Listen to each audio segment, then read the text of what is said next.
আচ্ছা, একবার ভাবুন তো, আজ রাতে যদি হুট করে আপনার ব্যাংক অ্যাকাউন্টে ১০ কোটি টাকা চলে আসে, তাহলে কালকে সকালবেলা ঘুম থেকে উঠে আপনি ঠিক কী করবেন?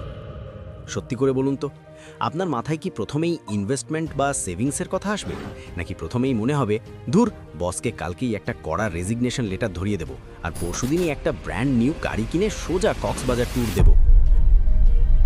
আমাদের মধ্যে অধিকাংশ মানুষই কিন্তু দ্বিতীয় অপশানটা বেছে নেবেন। আর ঠিক এই জায়গাটাতেই আমরা জীবনের সবচেয়ে বড় ভুলটা করি।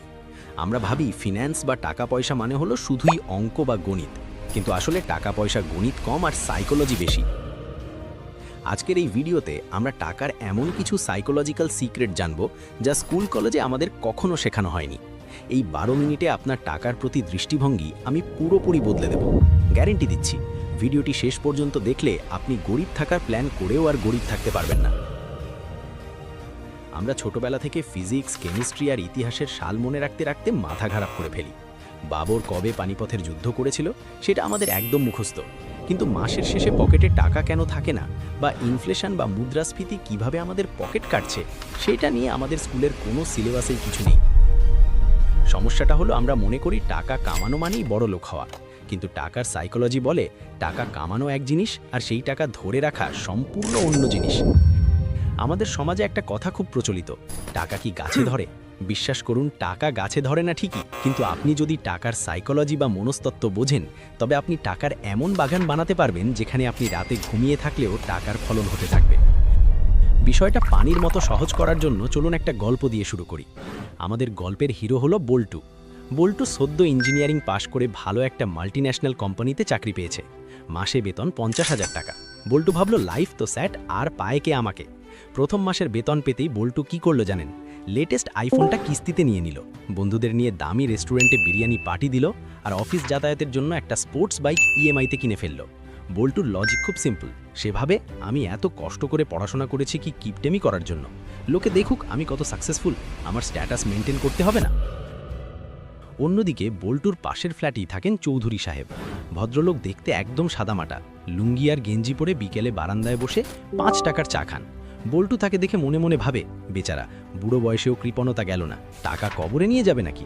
কিন্তু গল্পের আসল টুইস্টটা বোঝা গেল ৫ বছর পর। ৫ বছর পর দেখা গেল বল্টুর বেতনের অর্ধেক চলে যায় বাইক আর ফোনের ইস্তি দিতে। ক্রেডিট কার্ডের বিল শোধ করতে গিয়ে তার জান খারাপ অবস্থা। সে দেখতে বড় লোক, তার জাঁকজমক অনেক, কিন্তু আসলে সে ঋণের সাগরে ডুবছে। আর আমাদের সেই লুঙ্গি পরা চৌধুরী সাহেব, তিনি গত ৫ বছরে চুপচাপ শেয়ার মার্কেট, জমি আর ব্যবসায় ইনভেস্ট করে এখন কয়েক কোটি টাকার মালিক। তিনি চাইলে এখন বল্টুর মতো ১০টা বাইক ক্যাশ টাকায় কিনতে পারেন, কিন্তু তিনি কেনেন না, কারণ তিনি জানেন টাকার আসল ব্যবহার। এখানেই টাকার সাইকোলজির প্রথম এবং সবচেয়ে গুরুত্বপূর্ণ পাঠ। রিচ বা ধনী হওয়া আর ওয়েলদি বা সম্পদশালী হওয়া এক জিনিস নয়। বল্টু হলো রিচ, মানে তার ইনকাম বেশি, খরচও বেশি, দেখানি ভাব বেশি। আর চৌধুরী সাহেব হলেন ওয়েলদি, মানে তার সম্পদ চোখের আড়ালে থাকে, যাটাকে ফিনান্সিয়াল ফ্রিডম বা আর্থিক স্বাধীনতা দেয়। এখন প্রশ্ন হলো, বল্টু কেন এমন করলো? সে কি বোকা? না, সে আসলে একটা মনস্তাত্ত্বিক ফাঁদে পড়েছে।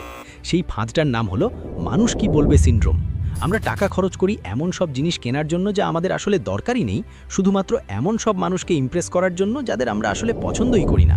একটু ঠান্ডা মাথায় চিন্তা করে দেখুন তো, আপনি যখন রাস্তায় কোনো বিএমডব্লিউ বা দামি মার্সিডিজ গাড়ি দেখেন, আপনি কি গাড়ির ড্রাইভারের দিকে তাকান নাকি গাড়িটার দিকে তাকান? সত্যিটা হলো, আপনি গাড়িটা দেখেন আর ভাবেন, ইস, আমারও যদি এমন একটা গাড়ি থাকতো। আপনি কিন্তু ড্রাইভারকে পাত্তা দেননি, ড্রাইভারকে সেটা নিয়ে আপনার কোনো মাথা ব্যথা নেই। ঠিক একইভাবে আপনি যখন দামি ঘড়ি বা ফোন নিয়ে ঘোরেন, মানুষ আপনাকেই দেখে না, আপনার জিনিসটাকে দেখে, আর মনে মনে নিজের জন্য সেটা কামনা করে। তাই শো অফ বা ফুটানি করার জন্য টাকা খরচ করা হলো পৃথিবীর সবচেয়ে বোকামি সিদ্ধান্ত। আচ্ছা দর্শক বন্ধুরা, এই ফাঁকে আপনাদের কাছে আমার একটা প্রশ্ন, আপনার কি এমন কোনো বন্ধু আছে যে বেতনের চেয়ে বেশি ভাব দেখায়? কমেন্ট বক্সে তার নাম মেনশন না করে শুধু হ্যাঁ বা না লিখুন তো, দেখি আমাদের মধ্যে কতজন ভুক্তভোগী আছেন। এবার আসি টাকার সাইকোলজির সবচেয়ে শক্তিশালী অস্ত্রে, যার নাম কম্পাউন্ডিং। এটাকে আইনস্টাইন বলেছিলেন দুনিয়ার অষ্টম আশ্চর্য।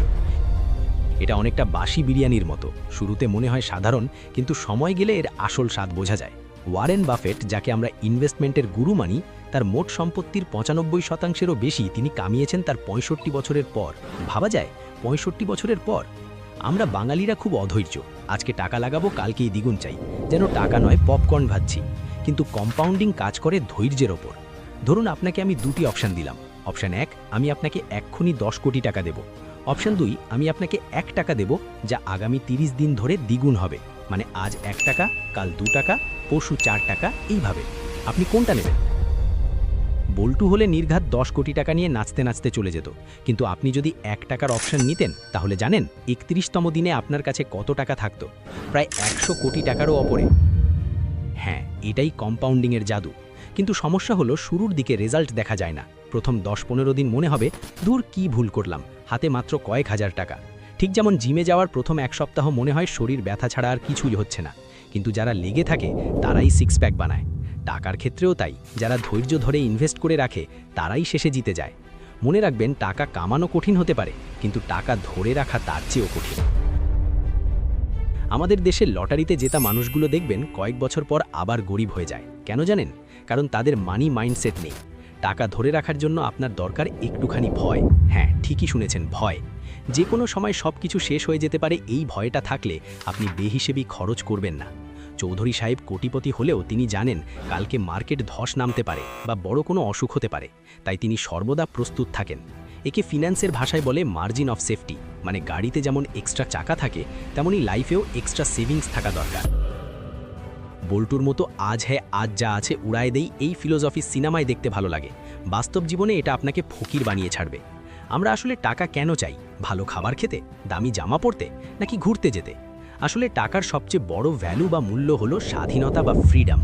টাকা আপনাকে সেই ক্ষমতা দেয় যাতে আপনি বলতে পারেন, আজকে আমার কাজ করতে ভালো লাগছে না, আমি আজ কাজ করব না। বা আপনার বস যদি আপনার সাথে খারাপ ব্যবহার করে, তবে আপনি মুখের ওপর বলতে পারেন, আমি এই চাকরি ছেড়ে দিলাম, কারণ আমার চলার মতো পর্যাপ্ত টাকা জমানো আছে। বল্টু তার দামি ইএমআই শোধ করার জন্য বসের ঝাড়ি খেয়েও চাকরি করতে বাধ্য। সে আসলে নিজের সময়ের মালিক নয়, সে আসলে আধুনিক যুগের একজন কৃতদাস, শুধু তার গলায় টাই আর হাতে স্মার্টফোন। কিন্তু চৌধুরী সাহেব তার সময়ের মালিক। তিনি চাইলে কালকেই পাহাড়ে ঘুরতে যেতে পারেন। এই যে নিজের সময়কে নিজের মতো করে ব্যবহার করার স্বাধীনতা, এটাই হলো টাকার প্রকৃত ডিভিডেন্ড বা মুনাফা। তাই টাকার পেছনে দৌড়াবেন না, দৌড়ান ফ্রিডমের পেছনে। টাকা এমনিতেই আসবে। এতক্ষণ তো অনেক জ্ঞান দিলাম, এখন বলবেন ভাই সব বুঝলাম, কিন্তু প্র্যাকটিক্যালি কি করব? আমার বেতন তো কম, আমি কিভাবে জমাবো? টেনশন নাই, আপনাদের জন্য একটা দেশি ফর্মুলা দিচ্ছি, 50-30-20 রুল। আপনার যা ইনকাম তার 50% খরচ করুন প্রয়োজনের ওপর, যেমন বাড়ি ভাড়া, চাল ডাল, কারেন্ট বিল, যাতায়াত খরচ। এগুলো ছাড়া আপনি বাঁচবেন না, তাই এখানে কার্পণ্য করবেন না। 30% খরচ করুন শখের ওপর, মাঝে মাঝে রেস্টুরেন্টে খাওয়া, মুভি দেখা, বা ওই যে পছন্দের গ্যাজেট কেনা। জীবনটা তো এনজয়ও করতে হবে, তাই না? একদম সন্ন্যাসী হওয়ার দরকার নেই। কিন্তু আসল খেলা হলো বাকি 20% টাকা। এই টাকাটা হলো আপনার ভবিষ্যতের আমির জন্য।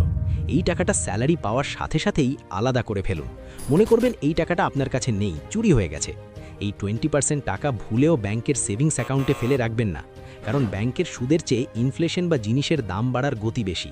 মানে ব্যাংকে অলস টাকা রাখা আর বরফ পকেটে রাখা একই কথা, আস্তে আস্তে গলে সাইজ ছোট হয়ে যাবে।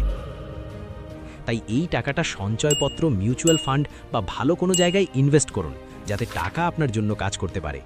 আরেকটা গুরুত্বপূর্ণ বিষয়, হিংসা বা জেলাসি। ফেসবুক বা ইনস্টাগ্রামে অন্যের ভ্যাকেশন বা নতুন গাড়ির ছবি দেখে ডিপ্রেশনে ভুগবেন না। মনে রাখবেন, সোশ্যাল মিডিয়া হলো মানুষের জীবনের হাইলাইট রিল। কেউ তাদের লোন বা ঋণের কাগজ ফেসবুকে পোস্ট করে না। বল্টু তার বন্ধুর দুবাই ট্রিপ দেখে লোন নিয়ে থাইল্যান্ড গেল, ফিরে এসে দেখল পকেট গড়ের মাঠ। কাউকে নকল করে নিজের লাইফস্টাইল ঠিক করবেন না। আপনার দৌড় আপনার নিজের সাথে। গতকাল আপনি যা ছিলেন, আজ তার চেয়ে একটু আর্থিকভাবে ভালো অবস্থানে আছেন কিনা সেটাই আসল। বাকি দুনিয়া কি করলো তাতে আপনার কিচ্ছু যায় আসে না। ভিডিওর একদম শেষে চলে এসেছি, চলুন মূল কথাগুলো একবার ঝালাই করে নিই, যাতে ভুলে না যান। 1, টাকা কামানোর চেয়ে টাকা ধরে রাখা বেশি জরুরি।